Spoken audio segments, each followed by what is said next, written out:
Hello, everybody. Welcome back to the same old Arsenal podcast. Hope you're all doing as well as you can be. It was once again a disappointing encounter from our Arsenal boys at the Emirates Stadium, crashing out the FA Cup not too long ago. And before we get on to the actual essence of this podcast, once again, I'm delighted to be joined by James Johnston. JJ, how are you doing, mate? And how are you feeling in the aftermath of what was again another, I don't want to say disappointing performance, because there You were can. positives. You Okay, can.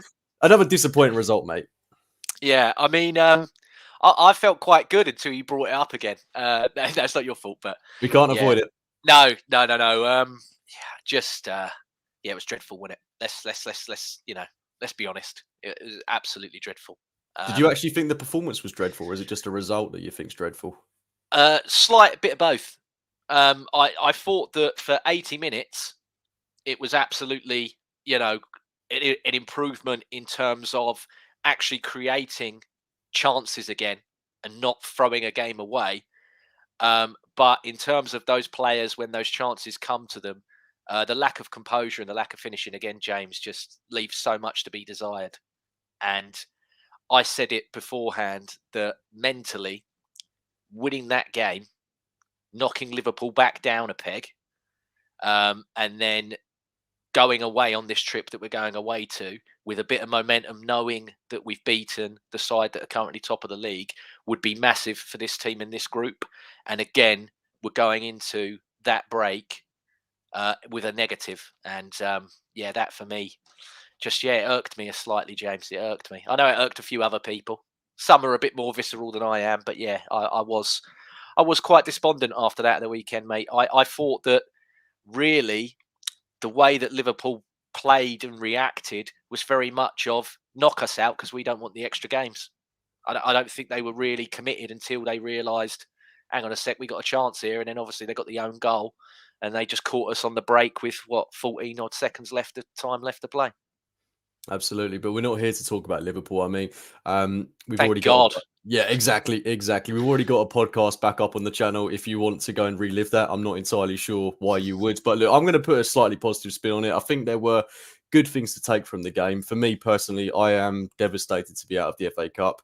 I would have, I would have loved to have gone on a run to have won the competition, and it just leaves me a little bit cautious about what Arsenal can realistically do in terms of silverware this season. Obviously, the two remaining competitions we've got left, if we won them both, happy days. But the Premier League and the Champions League, I mean, one of them is going to be a big ask. But what we're here to do tonight is look through Arsenal's individual squad players. So we're going to grade each player from A to, well, we can be as ruthless as you like. I have to say, huge credit to JJ first and foremost. I've seen his PDF. He has put the background work into this like nobody's business. So huge credit to him. He's done a lot more prep than I have. But we're going to go through every player, with the caveat being we're only going to do it with players that have made over 10 appearances. We will touch on some of those players that haven't made that many appearances and what they could mean for the second half of the season. But we're just going to look at those ones that have been kind of key or prominent figures in this first half. What's been good, what's not been so good. We're going to give them a grade, not a rating. And without further ado, JJ, let's get into it, shall we? So Let's go. I am so let's go. ready. Oh, I know you're stoked for this. I know you are. So we'll start with the goalkeepers, and obviously let's go with our number one. And I'm talking about Aaron Ramsdale in this instance, the man that's got the Oh, number okay. one Yeah, on the yeah, yeah. back of I like it. his shirt. I like it. Started the season for us. I don't think there was anything drastically wrong with how he started the season. I think he made that mistake against Fulham, wasn't it, which led to Pereira getting a goal. I can't think of anything else that was particularly poor. I mean, he came in against PSV, and I think there's been some question marks over the performances he's had since coming into the team following David Raya being the more undisputed number one. What have you made of his time this season? I know it's really hard to judge him given he's played Yeah. such a limited amount of football, but what's your take on Aaron Ramsdale and what's your grade? Yeah. So for me, James, I'm going to give Aaron Ramsdale a C. For me, it's, has he been fantastic? No. Has he been absolutely terrible? No. So he's played 10 games. So he's met the caveat of us having the conversation. And he's conceded 11 goals and he's kept 3 clean sheets out of those 10 games. So, like I said, has he been fantastic? No. Has he been awful? No. However, I think going out the cup at the weekend, and I actually did think he had a really, really good game. I mean, the save from Diaz was absolutely, I think, Unbelievable. yeah, it was a great, great save. And you saw it was the first time in a long time when he's come in where it didn't feel like he had the mental block of, I'm a second choice keeper now, what's going on, and everything else like that. It felt like it was him of last season, and that this is me. I'm fully, the main thing that he's been knocked for is obviously the comments he made where he's like, I can't focus for 90 minutes. Well, to me in that game, he looked like he could. He looked like he was switched on, got the job, and was happy to be playing against, Liverpool, big club in a big game. And I don't know now, James, apart from the reverse Brentford fixture at home, because obviously When Raya he's is going to still. play again. I I don't. knew that Yeah, was coming. yeah. I don't think he is, other than that Brentford game at home. Unless something drastic happens to Raya, which I wish it doesn't. I don't see where he gets a game again, James. And he's ultimately going to be sold in the summer. I don't think he's going to be sold this window. No. I think the clubs that were looking for goalkeepers have been hit with quite strict FFP, a bit like what we are looking at. I mean, the report next week that goes into all of it for all the clubs, I think that's when you'll start seeing the proper movement. I think everyone's waiting for what the findings of the report's going to be.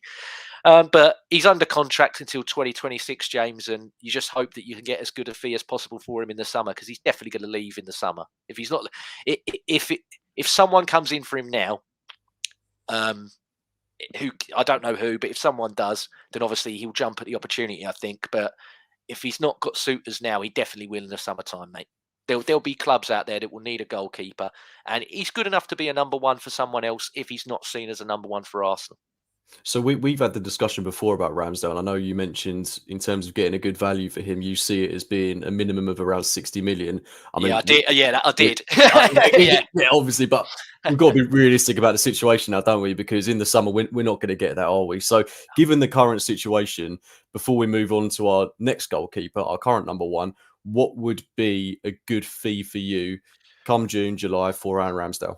so typical Arsenal in that we do tank players' values. Sadly, we just seem to constantly do this.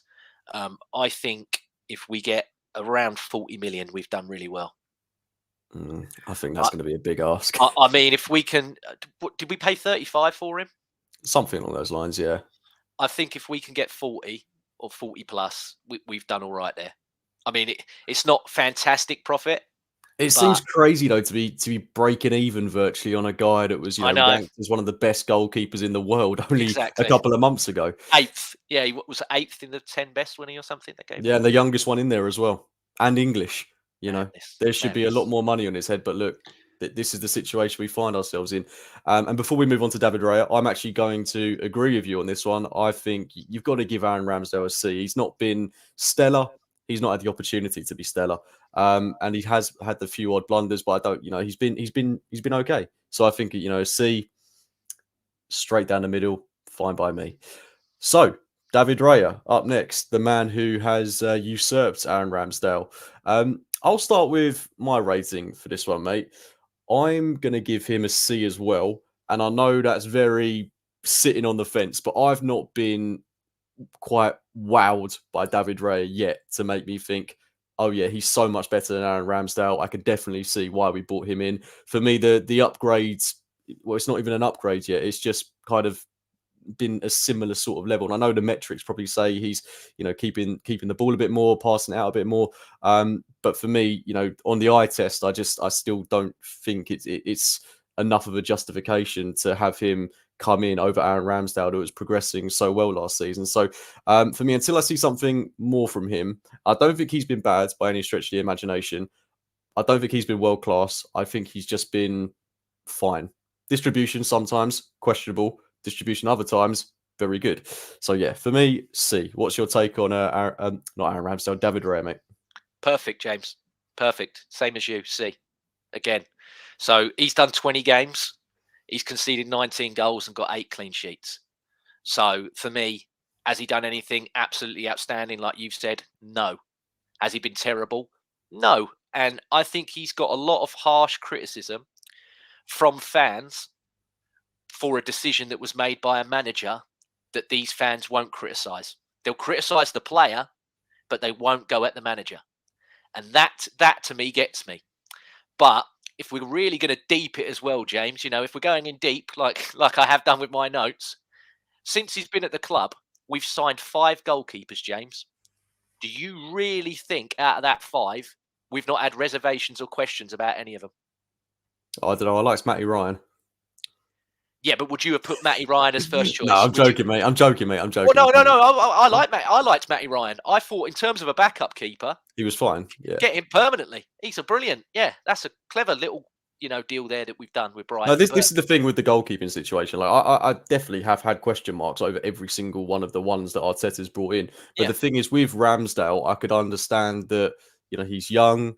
The odd mistake is to be expected, and he's getting there, and he's very much a part of this team. Whereas with Raya, it feels like it's very much disrupted that. But I think you've got to be realistic as well. Like finding an Alisson or an Edison or an Oblak, these are once in a blue moon keepers. Like there are not many world class keepers out there. Just look at Donnarumma at PSG. Everyone thinks he's a absolutely amazing keeper. He's made a handful of errors for them. So it's really not as straightforward as just saying, oh, look, he's world class. Let's go and get him. I think we should be grateful for what we've got.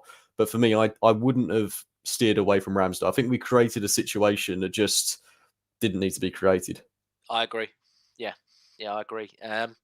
But for me, he does what Arteta will want him to do.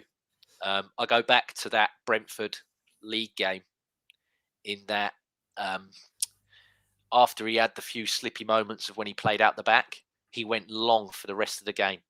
He kept constantly going long. And Arteta doesn't want that. And if you look at it with the Chelsea one, with Raya, okay, he nearly passed it again, didn't he? Straight to Palmer. If you remember, after he had the shaky one, he nearly had another one that he nearly got caught by.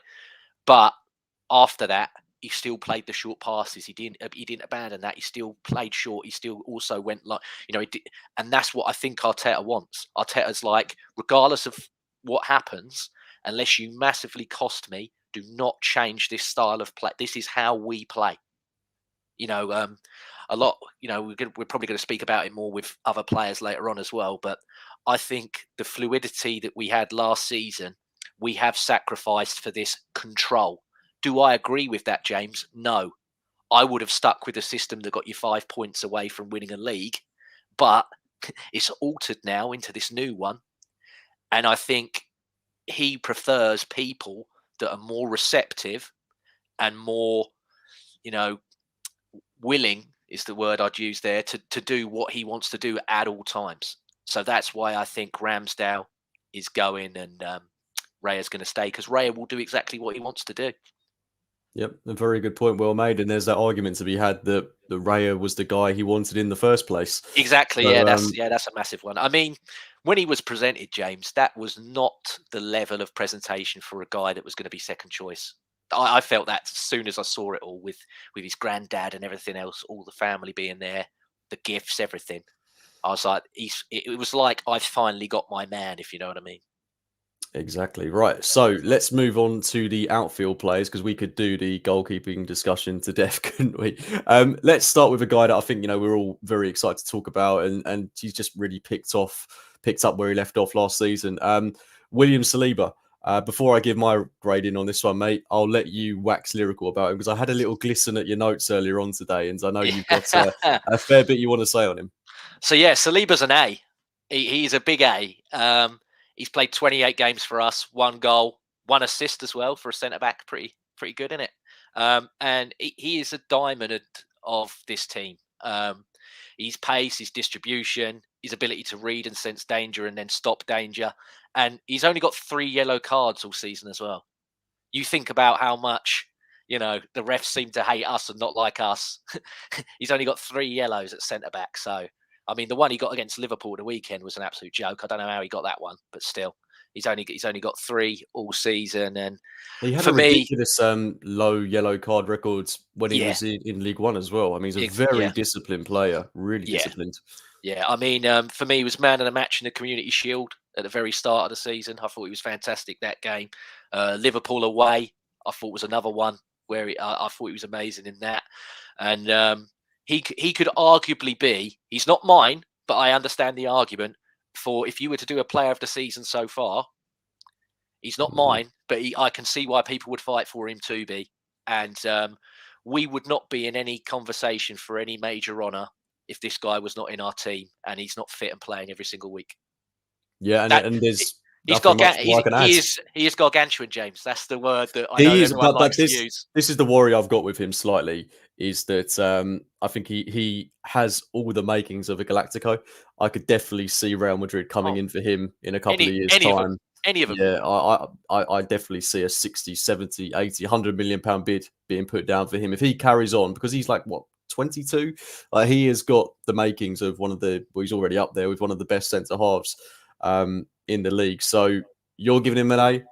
I've got to go with an A as well. I couldn't give him any less. The defense has been fantastic this season. Don't let a couple of shaky games make you think any different. But let's move on to his partner. And I'm going to start with my rating with Gabriel, because I think he's been a bit of an unsung hero this season because of all the grandeur that comes with William Saliba. I'm actually giving Gabriel an A+ or an A*. I've really been impressed with him this season, as I was last season. He has really cut out those moments of madness. I think the season before last, when we finished 5th, there was always something about Gabriel where he could play fantastically well for 10 games in a row, but then he'd have a brain fart at somewhere like Burnley away and it would cost us. Whereas now those brain farts aren't happening. I think that's down to a big part of having William Saliba alongside him to mop up, and it makes those errors he makes a lot less obvious. But for me, his combative nature, all-round performance, and his passing has been really good as well. I just think because Saliba gets such a mention, and we look at him in such a beautiful light, for use of a better term, because he does those things on the ball. He shrugs off a defender. He's so good with his feet that we forget that we've got a guy alongside him that is, enabling him to do that. That is just doing the gritty, dirty, mucky defensive side of the game. And yeah, I've just loved him this season. So for me, Gabriel, A*. What are you thinking, mate? I've given him an A-, James. Ooh, controversy. I put exactly the same as you. I should have put it in capital letters, to be honest, but I have put unsung hero. I think, and Lynn's put it in there. Gabriel and Saliba are a very good partnership. I think they're the best that we've had since Sol Campbell and Kolo Touré. I've had arguments where people have said, "Nah, Koscielny or Vermaelen." Oh no.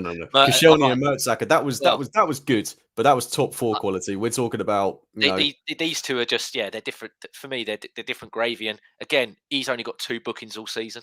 I know a lot of people used to think that he was a liability in terms of getting sent off or cards or what have you, but he's another one.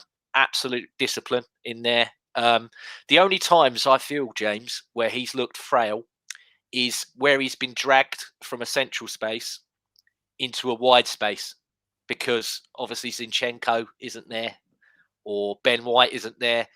And again, in terms of if we're going to get 2 of the major honours that we're still left in this season, him and Saliba have to play as much as we can, because the drop off in quality from the people that are behind them still isn't up to scratch. It still isn't up to scratch. And yeah, I wanted to say that I'd give him an A as well, but I just think Saliba's just that tiny little bit better. So I've given him an A-.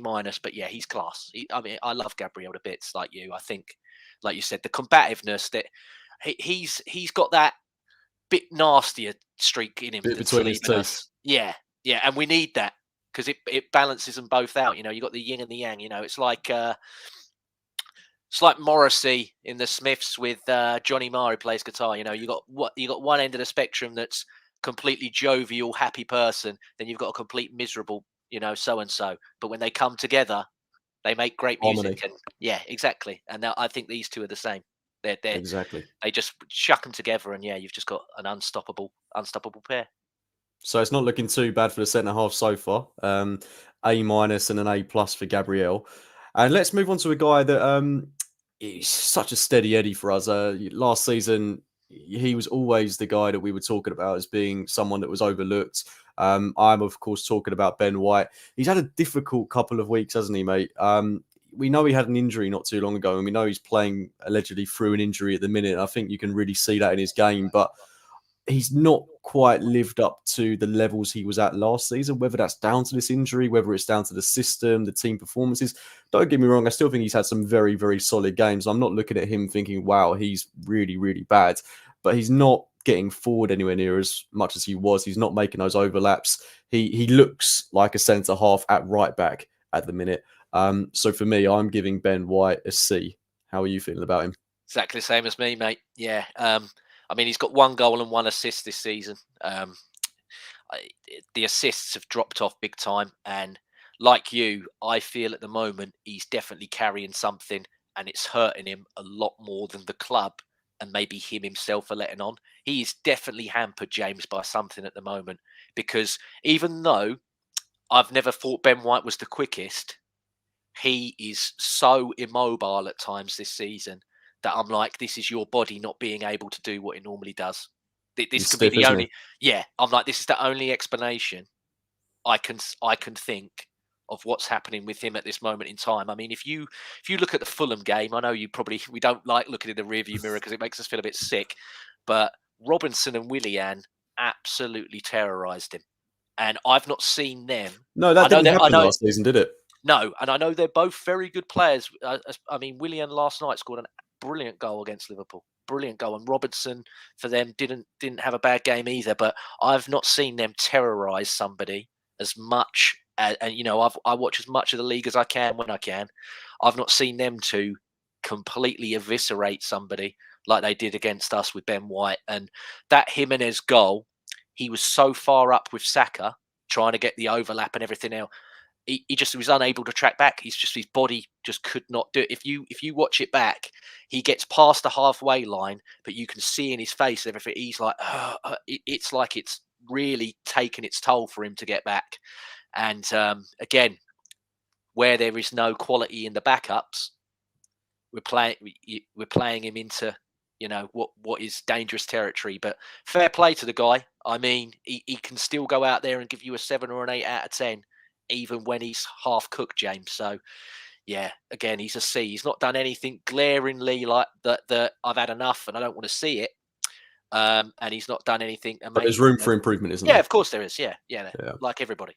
And I don't think that's down to, him necessarily being bad. I think that is No, hopefully down to his injury. It's given yeah, this couple of weeks off we've got. He comes back in the lineup against Crystal Palace, or maybe we're in a position where we could afford to give him a bit of a break, depending on who comes back from injury. But he's you a never guy know. that I think this second half of the season for him is absolutely massive, because if he gets back to the levels he was at throughout the entirety of last season, apart from maybe Everton away, we could do something. Like, he's that good of a player. He was that good last season. So touchwood, Ben White gets back but from me, from JJ, we're giving Ben White a C. Now, a man that has definitely divided opinion this season, our auxiliary left back / central midfielder, Alexander Zinchenko. I think I'll let you start with the rating on this one, mate, and I'll be guided by you, because I think he's been important and critical at times this season. At the same time, I think he's had some really, really hair-raising moments, and rightfully so. I think people are questioning if he's the right man to necessarily be the long-term solution in that position on the pitch. But again, on his day, fantastic, fantastic footballer. But yeah, I'll hand it over to you. C minus, James.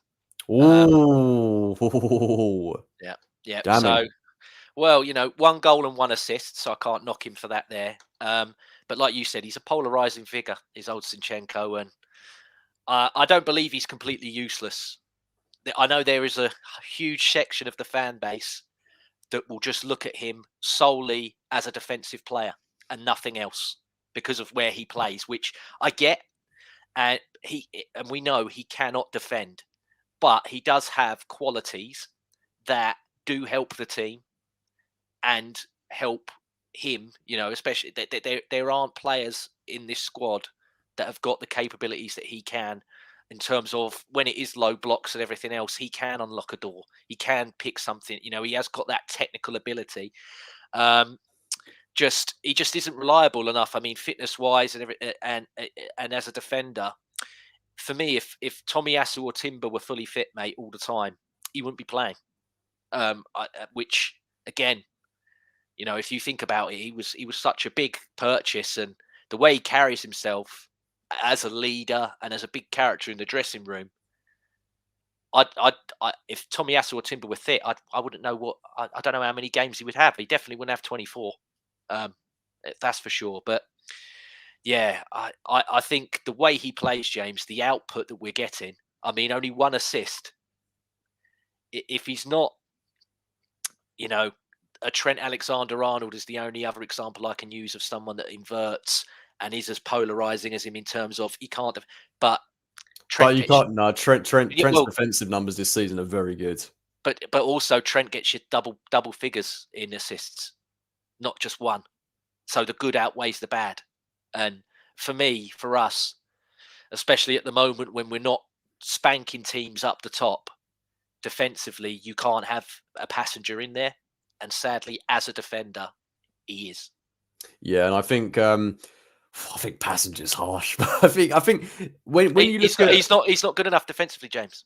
no, I totally get where you're coming from, and we've got an interesting comment here from Lynn Simpson about potentially playing him in Xhaka's role. And Yeah, I I would. think that yeah, there is an argument for that. I think if we were to have, say, a Tomiyasu or a Timber at left back, given that Zinchenko just doesn't defend in some game states, especially if we were in a situation where we're down on the injury front, playing him in that position, I don't think there's any reason not to try it. But Arteta seems to have a reluctance to do it, so there must be some reason as to why that is. What that is, I don't know. But Zinchenko for me this season, I think it does become a bit obvious when he's not in the team and we don't have, say, a Tomiyasu to come in and fulfill that role. Because Tomiyasu has been so good at it when he's played this season, whether he's playing on the right, the left. He's been immense for me. So, like you said, if he was fit, he would have played a hell of a lot more than Zinchenko has done this season. I think there's a time and a place for Zinchenko. Sheffield United at home, Burnley at home, bottom 10 teams at the Emirates. I think that's your game for Zinchenko when we're going to dominate the ball and he can have the space of the Emirates to do what he wants to do. When we've got to defend, i.e. Anfield away, that's where he's going to cost you. And he's done it a few times this season.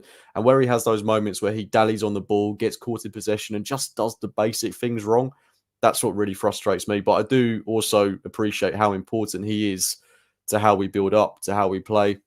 So I'm going to be a slight difference from you, mate, and I'm going to give him a C plus because I know what he can do. We saw it last season, but defensively, it's costing us way too much this season. And I think that's because teams are starting to cotton on to the fact that he vacates so much space. And if you attack that area of the pitch, we're in trouble. So yeah, C minus for JJ and a C plus for me. Right, let's go on to the backups in defence, mate, and let's try and rattle through these because I'm conscious we've done almost half an hour and we're not even on the midfield yet.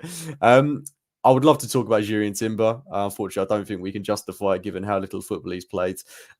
Before we go on to talking about Tomiyasu, I think there's a lot to discuss there.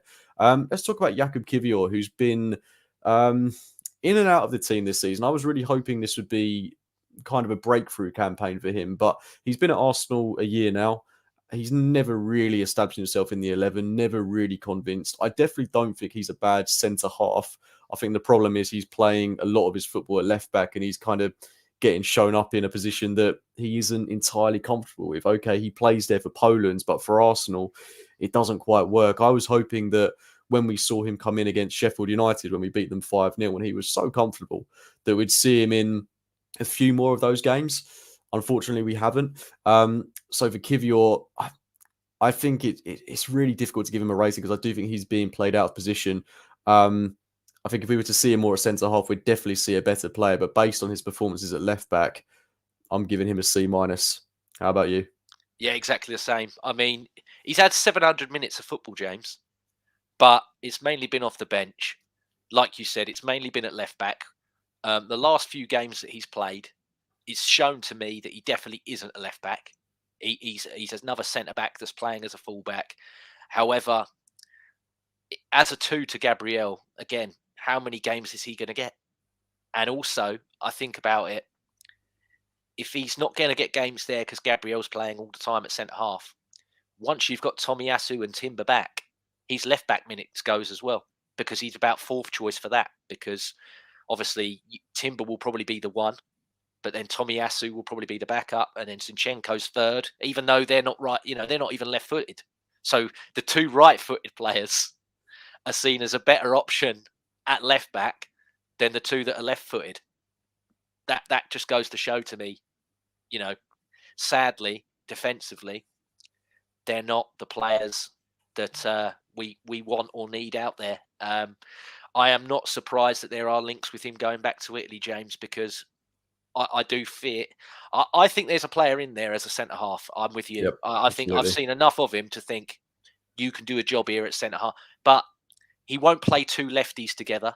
He done it towards the end of last season, but that was literally And because he was good, I thought. yeah, exactly, yeah. But it got to a stage where you just couldn't justify playing Holding anymore. It got too visceral. It was just like get him Yeah, out the I fire. remember Newcastle away though. Kivior in Yeah. that game, he was unbelievable in that Hmm. match. Yeah, very, very good. But I don't know. I hope he stays and we see more of him. Like you, I wish he'd get more of a chance, James. As much as I love Gabriel and Saliba together, I do feel there are times where maybe you could rest either of them and give him more of a chance. But I don't know. I worry for Kivior because I think Yeah. I think he'd push a move. Yeah, and I wouldn't blame him because I think No, we saw links to AC Milan, and I think he could honestly play for a top of the half, well, a top six team in Serie A and be quite comfortable. I really do think he's that good of a player. We saw it yeah, towards the back end of last season, and if he was given more opportunities, i.e., like Sheffield United at home, and we've had chances to do it, but we haven't done it, and that's what's really frustrating. And you just think, where is he going to get the minutes now this season? Closing off games, maybe. But he's not going to be starting realistically. So that's a real shame. So yeah, Kivior, I really hope it works out. But like you, I wouldn't be surprised if he pushes for a move come the summer because he's young. He plays every game for Poland, and I think his future at Arsenal is a little bit bleak, unfortunately. But he's not been awful this season, and I think that's why a C minus, given he's been playing out of position for both of us, is just about fair. But let's move on to a guy that when he's played this season, for me, I think he's been nothing short of world class, to be honest. That might be a bit of an overreaction, but I think Tomiyasu has come on leaps and bounds from the player that we initially signed. And for me, I'm going to give him an A. I really do think he's been that good, playing at left back, playing at right back. Just hasn't put a foot wrong. That game against Lons at home, just immense. But that's one of so many other performances where I think he's really stood out from the crowds. And the only issue is we need to keep him fit. And that's always been the problem with Tomiyasu. But he's away with Japan in the minute. Fingers crossed he comes back fit, firing, and ready to play a big part in the second half of this season. But Tomiyasu, mate, talk to me. What's your grade? I gave him a B, James.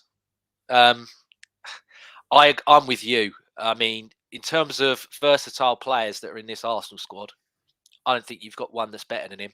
This season alone, he's played right back, he's played left back, and he's played centre back for us in these competitions. Again, the only time he got sent off was obviously against Palace. I thought that was unfair. That was a joke. Yeah, I thought it was really, really unfair. But like you mentioned, I've got it in my notes here. The Lens game at home, Lons, whatever you, unbelievable. What a performance from him. What an absolutely amazing performance from him. And yeah, I've put in my notes here that the best ability is availability, and he just doesn't stay fit enough. But if he does stay fit, James, and he comes back from the Asia Cup and everything else, he has a great tournament. At the moment, until Timber is obviously back, he starts every week for me. Yep, me too. I think as much as I've just praised Saliba and Gabriel in the start of the show, in terms of being a 1v1 defender, I rate him above both of them as well. I think But also his aerial ability. And yeah. he's good with the passing as well. Like, that's Yeah. a good aspect of his game. Yeah. I mean, look at the assists he got. 1v1, I think he's the best in the club in it. But I where think would he's you be that playing good. him? I know, like, we're talking about him coming in at left back, but against Yeah. Lons, his best performance actually came at right back. Yeah, it did. So, It did. is there an argument for him to be starting ahead of Ben White at the minute? In terms of Ben White and his fitness, I would be, yeah. But then again, I'm like, if he wants to keep White in there and have him over Zinchenko, I think you judge it on, like you said, the team that you're playing, and you judge it against the wingers. So, I mean, I know we got Liverpool in a few weeks, but Salah wouldn't be there.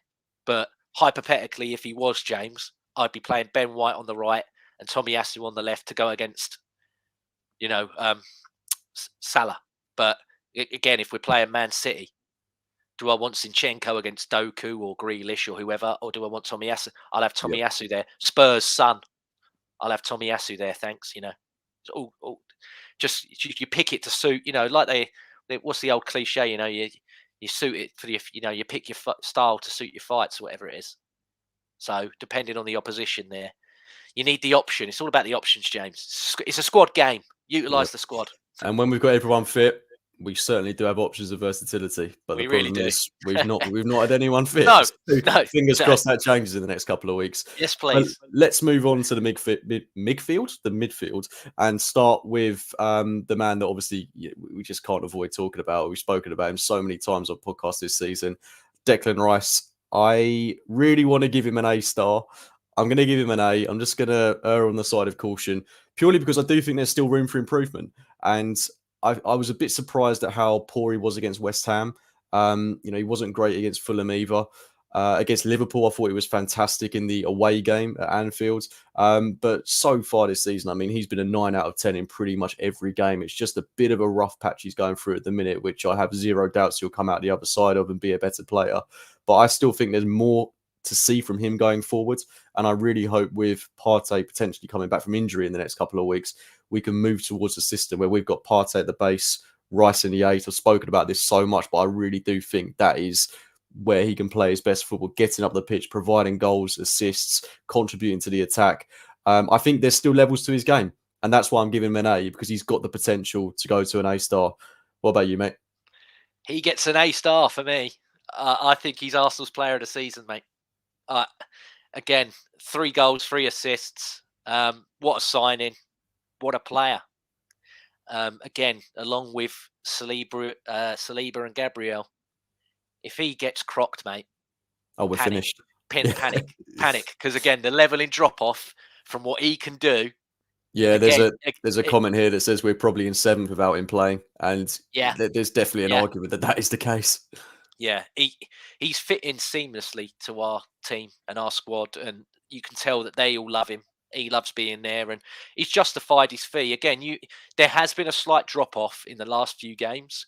However, the reaction to it on social media is nowhere near as bad as what some of these people on. And it happens as well. Like, it's going to happen. He's a guy that plays a lot of football. It's natural, but he's unreal.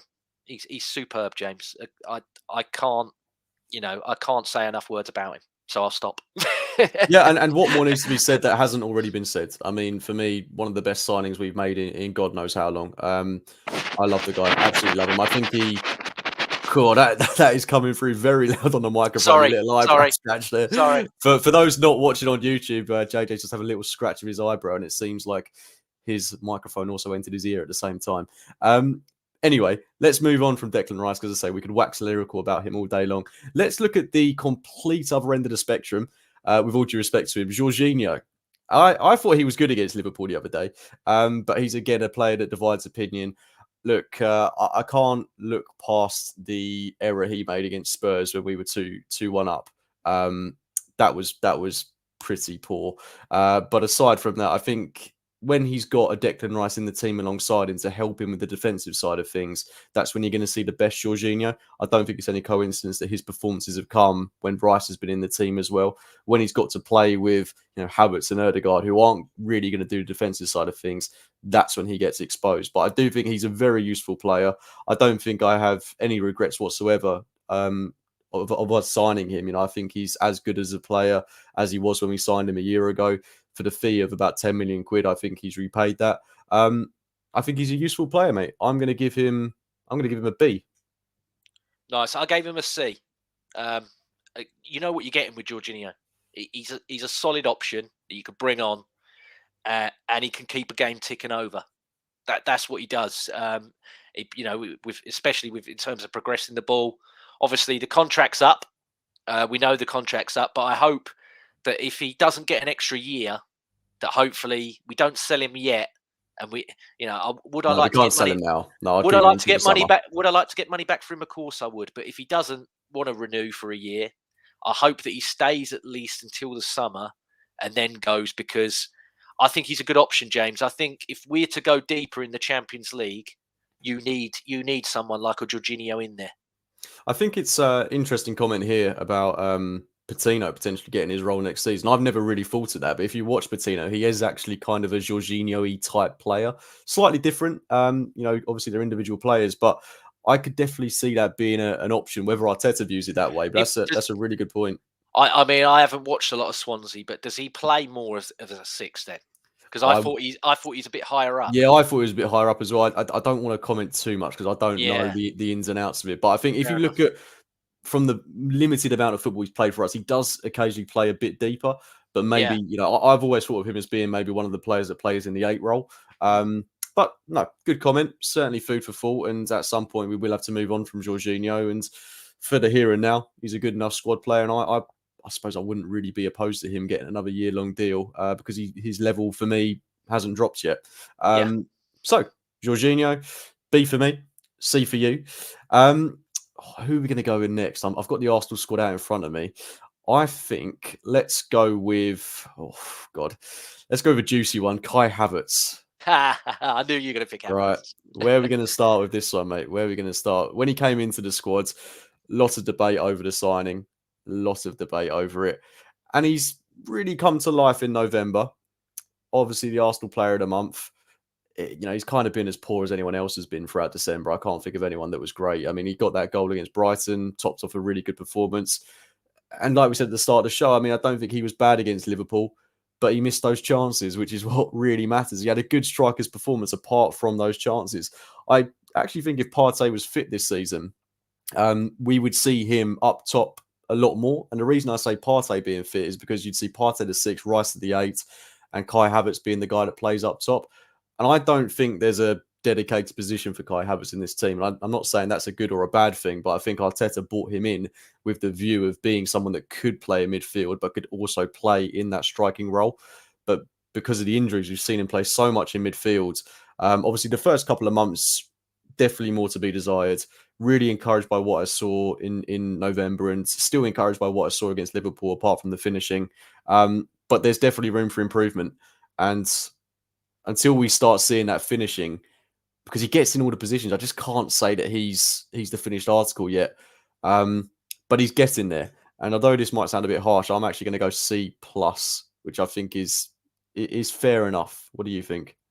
I've given him a C. Obviously, 29 games, 5 goals, 1 assist. Like you put, massively polarizing figure in the fan base. I don't think he's done anything exceptional, James, but I don't think he's, again, been as terrible as people make him out to be. And I agree with you. I think that in terms of playing as that 8, his final third quality isn't enough. But in the games that he's played as the 9, he looks better. I'm not saying he's a fantastic 9, but I think he looks better. And against Liverpool, especially that first half, okay, I know it's a 90-minute game, but everyone else, Saka looked a lot more confident than he has in a long time. I thought that's one of Nelson's, Better. better games than he's had. And I think that all come from him.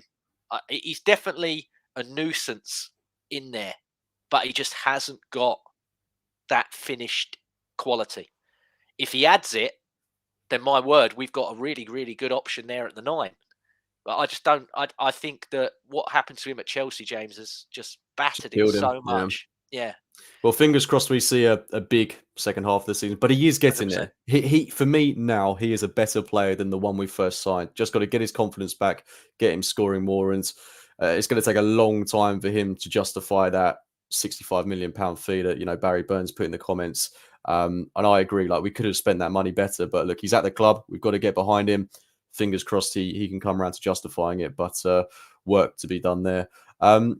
Let's move on to someone that, has kind of gone under the radar recently. He's a bit of a forgotten man, Fabio Vieira.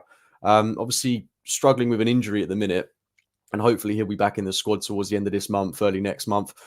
I thought he had a really good start to the season, mate. I was really impressed with Fabio Vieira after what was such a mixed and underwhelming campaign last year. I mean, he's not a player that was bought in for pennies. We spent 35 million quid on the guy, so you need to see some return on that investment at some point. I don't think we've quite seen it yet. But again, similarly to Havertz, but kind of in reverse order, started the season well and then started to tail off before getting this injury.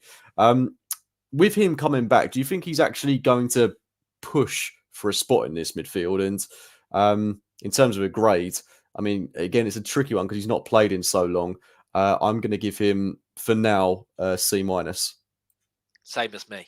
Yeah, I gave him a C minus. I mean, 14 games, 2 goals, 4 assists. I feel there's a player in here, James. I really there is, do. absolutely. For me, I think that he is someone, if kept around, you can work on this guy. You can get something out of this guy. Yes, he is incredibly lightweight, and I don't know if he'll work hard enough to adjust that. I think that's just him. That is just sadly his body makeup, and that isn't going to change that drastically. That he will become, like an Akinfenwa or whoever the strength. I will say the red card that he got, Arteta's face, mate, was a picture, and he then got put in an academy game, and apparently he was absolutely dreadful. He missed a penalty in it, and apparently he was absolutely dreadful in that game I as well. completely forgot he got the red card. They said that he was lazy. They said that he just was playing as if to be like, I've been punished to play in this in this game, and I don't really care for it, whereas you'd want a reaction out of a player that's been diminished to the academy squad, really, wouldn't you? But I don't know. I mean, maybe after this trip in Dubai and he comes back to fitness, he will be used more and the manager will trust him. Maybe he comes back from Dubai absolutely massive. You Who just knows? yeah, they might have different creatine out there, James. You never know. But we've seen it before with this manager. When your time is up, your time is up, and that face that he gave him after that red, James. Honestly, No, I still think I he's can't got get time. over it. It was as if to be like, I've put my trust in you, and you've gone and done that, and it was like, thank you very, very. It was sarcastic. Thanks a lot. No, I still think Fabio Vieira's got time on his side. I mean, he's a young I hope guy, so. and I like him. I think, like I said, there's he definitely was a good player in there. when he came on against Fulham when we drew 2-2 at the Emirates and we went 2-1 up. I mean, that was all because of him. Yeah. Won the penalty, provided the assist for Nketiah. Yep. We should have gone on to win that game, but that's all because of his doing. He was fantastic. We just need to see more of it. I think when he came in for the North London derby, I wasn't surprised that he started that game because he was playing so well at the time. But that's where I thought, yeah, when I watched him, he was really getting out muscle just on the periphery of the game, did nothing to influence it. It's that he needs to change. And I do fear because of his build, he is just quite easy to mark out of games. And that's something he needs to work around. He needs to try and think of a way of playing football in a slightly different way where he's not really having to rely on his strength, because it's obviously not a strength of his game. So if he's able to do that, and we know he can do it because it's exactly what he did against Fulham, then we've got a player in there. But fingers crossed he comes back and we've got another useful addition in there, because I know he's been out for a while, but we need options now, and he certainly provides something different. Before we move on to the skipper, Emile Smith-Rowe, I mean, everyone has him on their lips at the minute that they want to see him get more minutes. And I was, quite frankly, so sympathetic for him when he came on against Liverpool the other night. Petty minutes at the end of a game that was already lost. I mean, what is all that about? And what does it say from the manager about how he values Emile Smith-Rowe, that he's not going to bring him on so much earlier on in the game? I mean, what can you realistically do in that minuscule time you've got on the pitch to influence it? I just think he's not rated by the manager, mate. I think if we're being totally honest, he does not rate him. He started against Sheffield United, I think it was, and wasn't amazing, wasn't bad. But I think from what I recall, apart from the Carabao Cup, that's only his league start of the season. And here and there, he's got minuscule minutes and he's failed to influence games. He's not scored in God knows how long.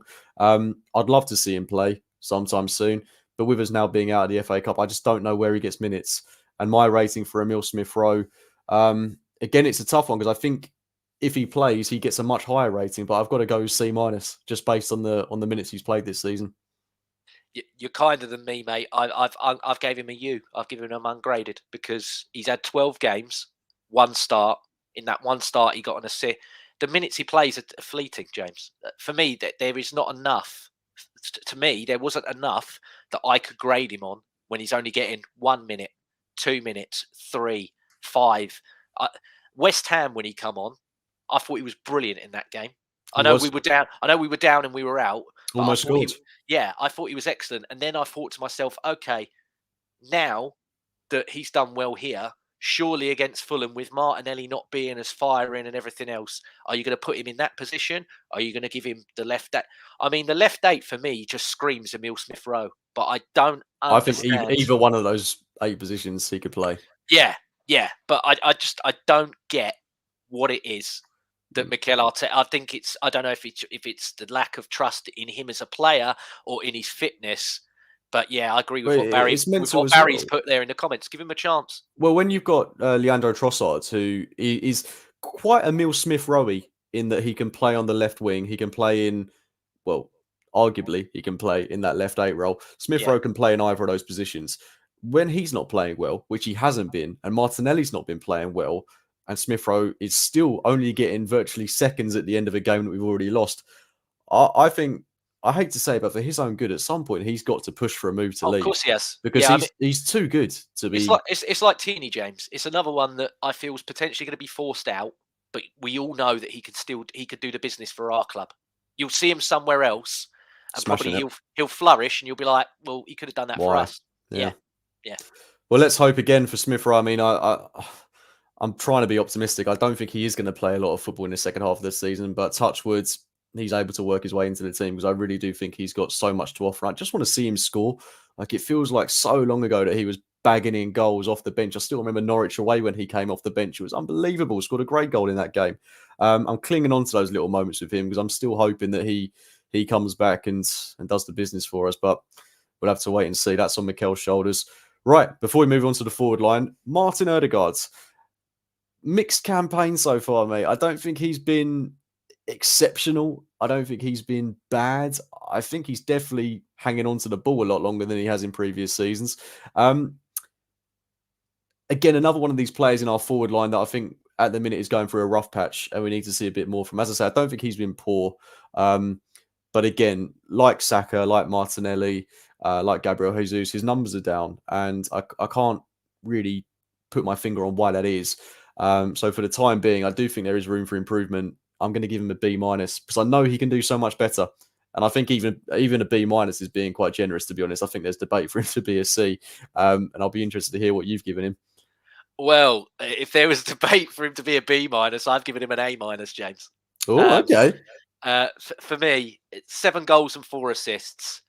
I feel as the team collectively's finishing has diminished, especially the forward players, which we're going to touch on in a minute.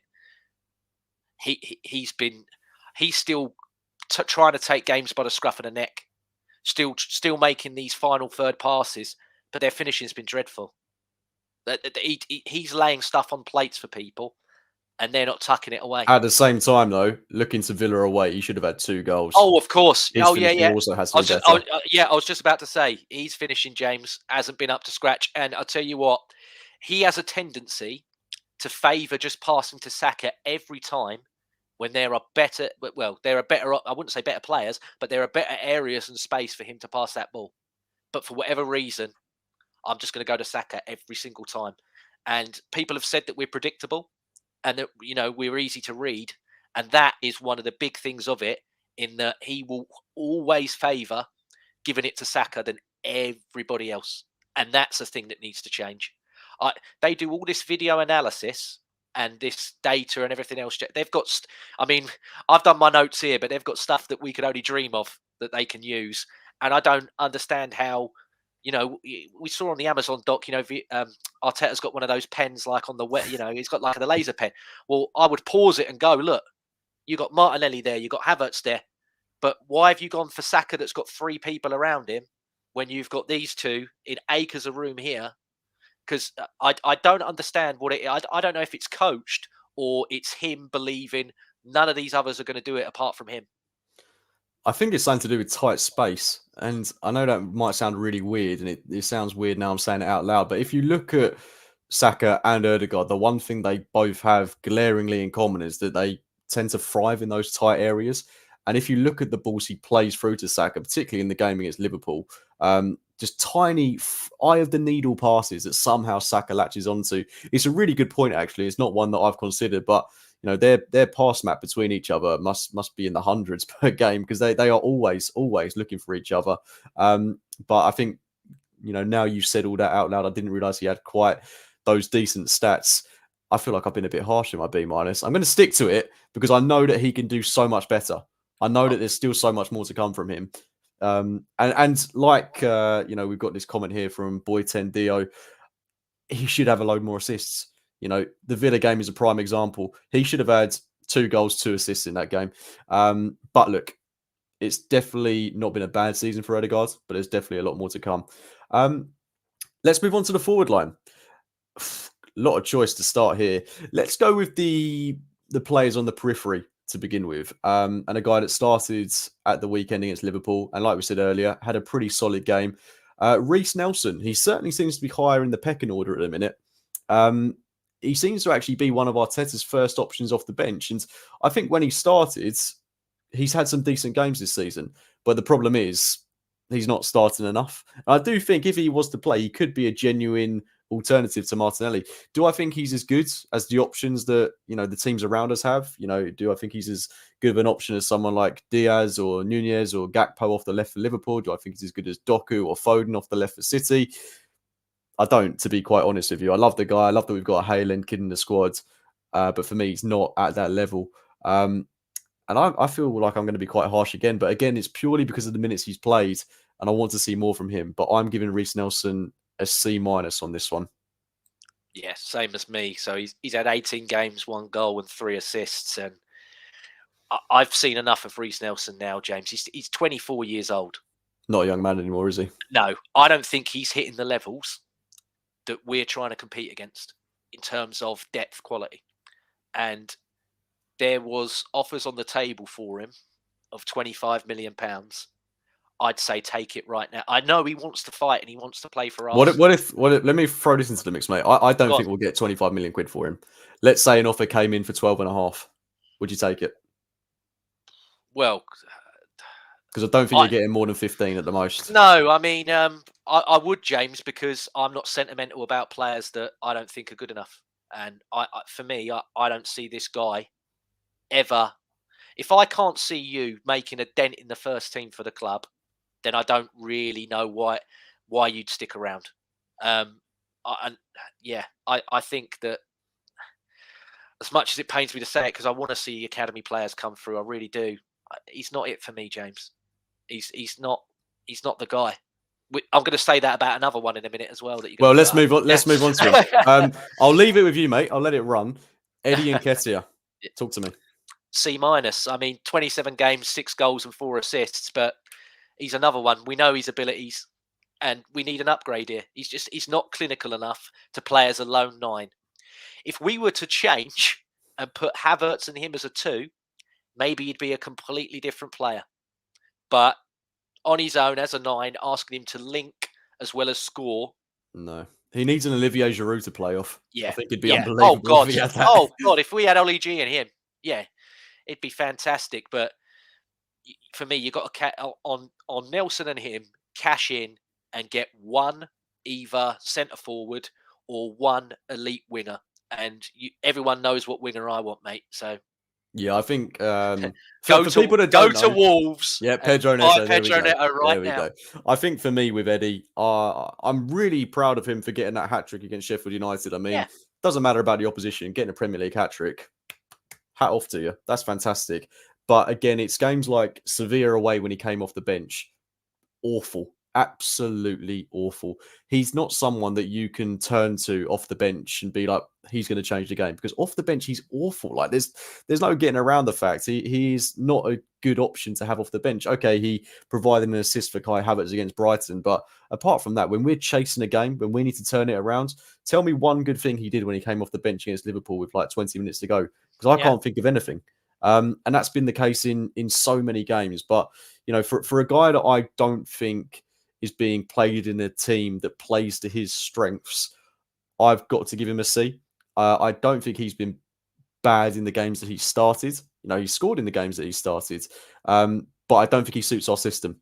And I think for a Crystal Palace, for a team that's going to play on the counter attack, I think he'd tear it up for them. So there's zero doubt in my mind. I wouldn't sell him now because I don't think we're going to get a replacement in. But come the summer, if we can get 25, 30 million for him, 100%, I'd be selling him. I saw Charles Watts the other day think that he's going to go for 40 million. And I can see why. I can kind of see it. I love Charles to bits, but I can't.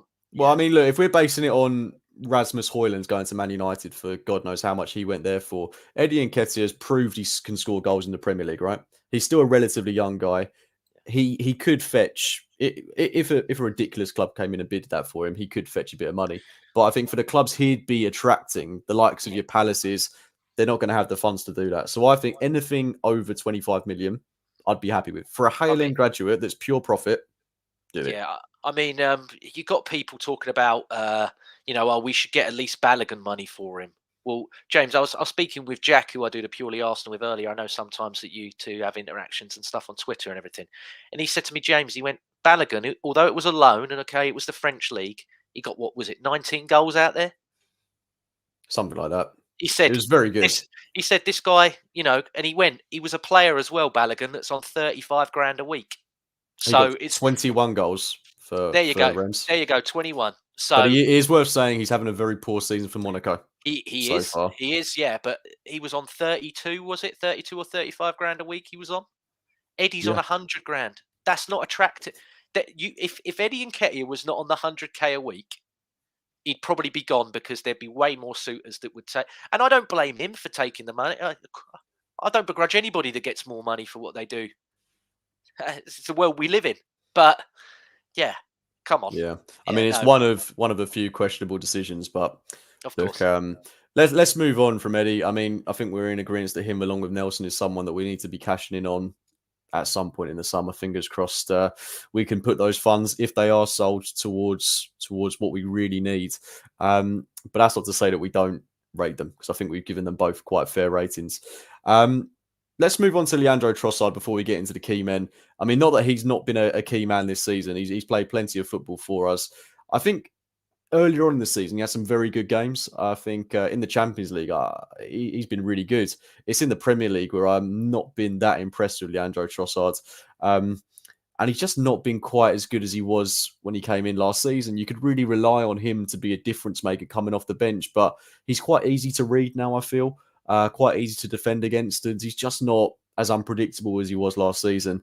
I'm going to give him a straight down the middle C.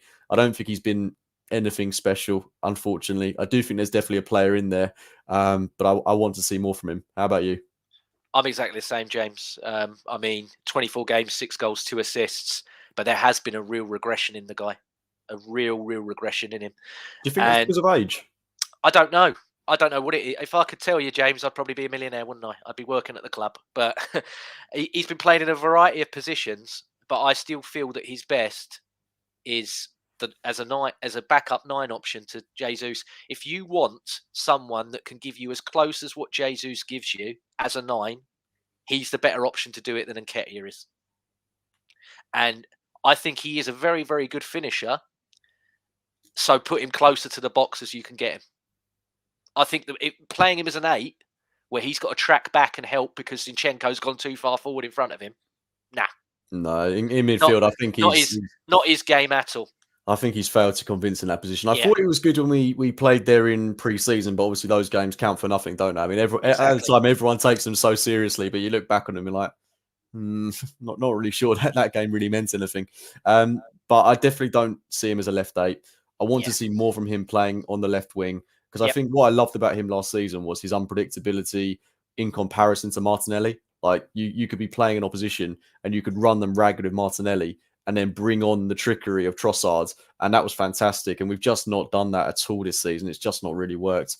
So yeah, from the both of us, a C for Leandro Trossard. He's another one like Vieira for me and Jorginho. Yeah. The deeper we go in the Champions League, he could be bloody useful, mate. Yeah. There'll be teams in Europe, like you've said, if you've run them all game with Martinelli and then you bring him on, they'll go, oh, Christ, really? So let's hope so. I think he's a smart, he's another one. Hopefully this in Dubai sorts him out. He comes back and we get the player that we saw last year. Yeah, and I mean, like I say, he has been good in the Champions League. I mean, against Sevilla, against PSV, against Lens, I think he's been excellent. So, touchwood, we see more of that, but also let's transfer that over to the Premier League as well. Okay, let's go on to the big boys. Let's start with Gabriel Jesus. I mean, his numbers are really down on last season so far. I mean, he's just not finding the back of the net at the minute. He has scored some goals, but you can't help but look at the misses. You know, the one he got against West Ham, that header he should have been burying. I mean, it's such a typical part of his game, similarly to how it is with Kai Havertz, that missing seems to be such a prominent thing. I love him, and I think we're a better team when he's in there. But again, need to see more. He's a striker that doesn't score goals. But like I say, when he's in the team, I think we play a hell of a lot better. Again, another one that I think has been excellent in the Champions League, not so much in the Premier League. And for that reason, and because I think there's so much room for improvement, I'm giving him a C+. Oh, okay. I gave him a B minus. Okay, well, we're But kind of on the edge there. yeah, but no, I get what you're saying. He's another one for me, James. Like Zinchenko, does the good really outweigh the bad with that output? At the moment, for me, it's a no. The last 18 months with this same sort of injury worries me. And then further to that, there has been maybe people might think I'm being harsh, James, but I feel there has been a fluctuation with his weight. And and I feel that coming back from those injuries, he did look a bit heavy and he looked slower. He does And look slower. Yeah, I that's fair. think, and I don't know if that's because of the gain in the weight made him a bit slower, or it's the tentativeness with the knee and what have you. But he's another one I hope when he first come in, James, and he scored that curling shot against Leicester and everything. He looked like I am the number 9. I can't wait to, all my life I've wanted to be the main guy at a club. And he for us, you are meant to be the main man. So show it. Yeah, I don't Because remember him getting these. I mean, there's another comment here from Barry Burton. Barry, you've made some excellent contributions to the comments box tonight, so thank you for that. The injuries, they worry me as well because I don't remember when he was at City, him being as injury prone as he yeah, has been at Arsenal so far. no, But he exactly. is back in training. Worth saying that, Yes. which is Yeah. good. Yeah. No, I mean, again, he's another one. Even before he come to us, his record in the Champions League is exceptional, mate. So if he could do the business in Europe, but maybe not do it in the league, however frustrating that is, I want to go as deep in the Champions League as we can, James. So, when the finals at Wembley, mate, you got to go as deep as you can, haven't you? You certainly do. Let's move on to another Brazilian before we get on to our star boy, Gabriel Martinelli. I mean, he's had such a difficult couple of weeks, hasn't he? He's really been at the brunt of a lot of criticism. And I think you've got to say rightly so. I mean, he's just running into dark alleys a lot of the time. So much more to come from him, I feel. And you've got to say, maybe it's indicative of a young player lacking in confidence. I thought, again, when he came on against Liverpool, he really did look good. I mean, there was a moment where he skinned Alexander Arnold, got himself into the box, and we should have had the ball in the back of the net at that point from a cross he put in. But again, his finishing isn't there. Definitely down on goals and assists this season. You can't help but look at games where he came on against Man City at halftime when he was just coming back from an injury and was unbelievable. We don't win that game without Gabriel Martinelli playing that game. But just seems to have fallen off the pace a little bit. And I can't put that down to maybe him as an individual being out of form or if it's because of the team as a collective. I'm going to go with a B minus for Martinelli, which I think is just about right, given his output. But I think whenever he plays, he looks exciting. But you need to do more than look exciting. You need the numbers. So I'd be interested to hear your take on that one. I mean, Melvin's put in the comments, you two in the same room. I think it's because we're doing the same sort of grades, aren't we? He's B minus for me as well. Obviously, 4 goals, 3 assists, but it's been a terrible year for him. Obviously, started the year with that hamstring injury, but he's just not really fully got going. And to me, he's presenting as a frustrated player, James. Yeah. And I think he's not getting the ball quick enough. He's trying too hard, isn't he? Yeah, there are times where I'm watching him and I'm like, I do love you, Martinelli, and I do rate you, but you can't take on 6 players. No, just pass the ball. Yeah. Or I mean, what I feel I've seen from him a lot this season is he will track back, win the ball, beat about 4 men, and then try and beat the 5th, and he loses it. And I think he just gets a little bit carried away at times, and that's why I think maybe this is, classic case of a young player, still got levels to go in his game, but he just needs to pass the ball more. That's what I feel is lacking from his game. I mean, that's the big part is for me is his final third delivery is the only slight blemish as well that I have on him as being a complete overall player. I mean, I go back to that with Liverpool last season when we were on that break, and all he's got to do is play that pass into Saka, hasn't he? And then he's 1-on-1, and he just hit it so, weak and limp. And that's a big problem. I mean, again, we spoke about it with the defenders earlier, but for me, if him and Saka don't click, this team doesn't click. We're not winning anything unless these two get into big time, because Jesus doesn't score enough goals. So you need these two to be hitting. I mean, neither of them have got double figures, but they need to be hitting double figures for goals if we're going to do anything. Maybe even double figures plus. You've got to be That'd getting, nice. well, you've got to be pushing 20 plus goals for both of them if we're going to do anything. I think that's going to be a big ask. I know, in the last half of the season. It's a humongous ask considering one's on 4 and the other's on 9. It's going to be a humongous ask, James. But look, we know what Martinelli can do. Yeah. Like I said, I don't want to keep excusing him for being a young player, but he is that fantastic. left channel was so favoured last season because Xhaka got the ball quick, gave it into him, or Zinchenko, and it's a complete readjustment there now. And I mean, maybe when we see Tomiyasu come in, we see a better Martinelli. Exactly. And if Havertz hasn't clicked, so unless Havertz again clicks into gear and everything else like that, and he starts feeding Martinelli, you're not going to see it. So we'll just got to wait and see. Hopefully, this is something they're drilling in Dubai, mate.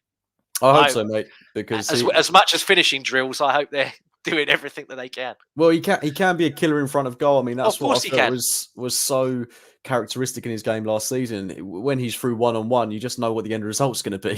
He's going to put the ball in the back of the net, and we've just not seen that enough this season. But then you look at games like Sevilla away, when he scored that brilliant goal, courtesy of that brilliant Gabriel Jesus. We need to see exactly that move more and more and more. But we're just not at the minute. But look, we know what he can do. Fantastic player. Let's hope he gets it right in the second half of the season. But the team needs to get it right as well in order for him to start putting the ball in the back of the net. Right, let's move on to the man in the moment. The one who's, I think we... I thought you were saying man in the mirror then. I was like, getting a bit emotional. No, not well. I mean, I might get a bit emotional talking about him. Bukayo Saka, I mean, for me, I think he's my favourite Arsenal player, to be honest with you, mate. So it's hard not to be biased about him. I still think... Be biased, James. Go for it. I am being biased. When he doesn't play well, he still occasionally pops up with a goal. I mean, against Fulham, I thought he was dreadful, if I'm being totally honest. But he still managed to somehow get the ball in the back of the net. Okay, we lost that game, but there he is. And I don't know what it is, but I think this is his worst patch as an Arsenal player. I don't think, in all the years he's been playing for us, ever since he came in as an 18-year-old playing at left back, this is the worst he's been. And, that's really saying something because he's played all across the pitch, played so well in every single role, been run into the ground. And it's only now that I'm looking at him and thinking, it's just not happening. And you probably need to break out of the team. I mean, no players should be exempt from criticism and exempt from potentially being dropped because at the minute it's just not working. He just looks dead on his feet. And hopefully he gets a break in Dubai. I don't want him to do any exercise really. Just relax, recoup, come back against Crystal Palace, a refreshed, rejuvenated young man, and do what you were doing so well last season and the season before. I'm going to give him a B+, and I still feel like I'm being quite harsh there because his output is still good, but it can be better. It can be a hell of a lot better. So yeah, for me, Bukayo Saka B+. I've gave him an A-. He's still our best forward player by a country mile, even in a slump and decline, like you said, because he can have it. Like you've put it so perfectly, James. I've seen so many games where I'm like, "Oh, take him off now. I've had enough." And he'll pop up with something. Okay, Nottingham Forest at the start of the season, I thought was probably one of our best performances that we've had, actually, on top of the Brighton game at home as well. I think that's the best that we've looked for a long time. And, the goal that he scored against Nottingham Forest, he's got moments like that in him. And I don't know at the moment if the slump is... I think it's confidence for me. I don't know if it's so low on confidence. Yeah, if it's overplaying, if it's predictability as well, because we all know what he's going to do. But I've got enough trust in him that he can get back to his best.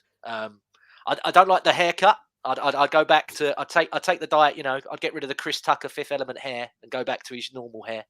And maybe we'll see him. Maybe we'll see him get back to his best with the just the normal jet black hair. Yeah, I'm confident he'll turn it around. I mean, for me, the reason I say it's confidence, he might hate my haircut, but yeah. No, I'm sure he doesn't. How can anyone hate your hair? Well, exactly. But I think if you look at where it's going wrong for him, just look at that chance he missed against Liverpool when the ball came in, and it wasn't the easiest of chances, but 9 times out of 10, he normally puts that away. I think he's having a lot of those moments. Just look at his finish against Fulham as well. I mean, it was scruffy. It bobbled in.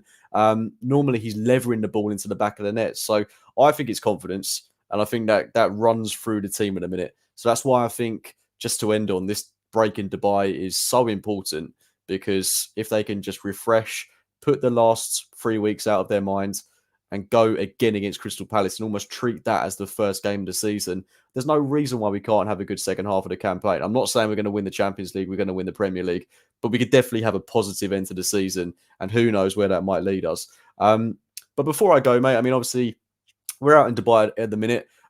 Really good news today that Thomas Partey is back in training. Well, he should be eyeing a return for Forest. I don't think he's back in first team training yet, but it's good that he's, the whispers are that he's coming back into the squad.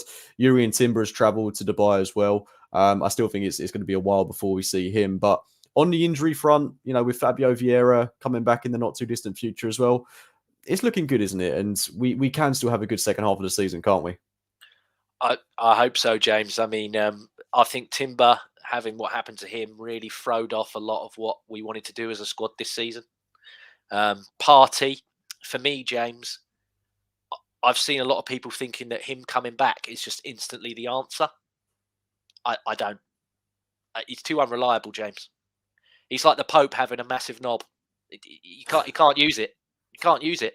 So it's just, yeah. I don't know what to say to that. Well, that's how I feel about the guy. You can't. He's never there. No, I mean, that's the thing. I mean, you if you're banking on him being available for the next 5 months, then I don't want to say you're living in an alternative reality, because last season he was available for a lot of the season. I think Arteta would use him as a right back again. I think he really. Don't say that. Honestly, James, I really think he'd go. Yeah, he's a decent backup right back option for me. Well, fingers crossed he does come back. He's fit for every single minute of every game in the second half of the season. We finally get to see Partey, Rice and Ødegaard. Oh, I'd love it, James. I'd love it. I would love it. Going into the Etihad away, Partey, Rice, Ødegaard, unbelievable. Just can't rely on the guy. You can't. But look, I will leave it there, mate. Lots to be positive about, I think, despite the doom and gloom over the past couple of weeks. I think we've been fair in our ratings. Do you think? I hope so. I mean, the comments think we are, but obviously, when this goes up later on, and people who aren't watching live, and you should be watching live, but if the ones that aren't, they might come in and flame us, James. So, but I'm prepared for it. I hope everybody enjoyed it as much as I enjoyed making these notes. Oh, and yeah.